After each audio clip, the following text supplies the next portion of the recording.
isa pa. Saan, tibay ng gumawa nito, ha? Nagaling talaga.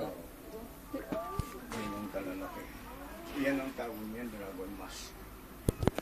Patay, oo, agila. Yan ang expertise naman nila. Nalabas na tayo. Baby Jesus. Videohan mo ngayong ano ay.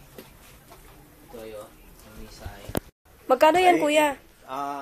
6,000 yan. Ito. Pero tignan mo, ang kapal ng kahoy. At saka yung Paan niya stand kahoy din? niya, ano, yung lion. Kahoy din siya. Kahoy lahat yan. Ayan, yan ang puno. Tapos yung, ayan, kuha na. Ayan. Wala yung round table tayo na may ano sa taas din, yung naiikot. Wala siya. Ay, wala. Ito naman, nara siya. Ito. Yung malaki, kuya, nara din yan. Ala, ito? Opo. Akasya ito. Akasya. Video mo lang ngayon. Pati yan. Ma-determine mo kaagad ang akasya kasi brown. Kung nara, red.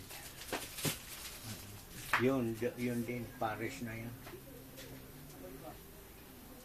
Ganda. Ganda ng mga ano. Sa next na pagpunta niyo dito, Makakadala na kami ng ganito pag uwi. alam na ninyo, pupuntahan niyo. Nasa gitna lang ako. Oo. Gitna. Ito, upuan din to, di ba? Hindi. Oo, end table. Para sa end table yan. Paglagyan ng mga flower vase. Kanto-kanto yan. Sa kanto-kanto lang ng ano. Dito. Ay, last supper na kahoy. Yan ang pinakamalaki na supper natin. Sulit talaga. Magkano yan, kuya? Sulit. Yan 16,000.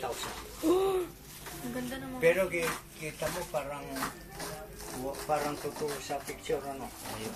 Oo. Ang galing talaga. Hanga ako sa galing ng pagkagawa. Talaga yan, inukit talaga yan. Oo. Picturean mo Hindi kaya ng makina yan eh.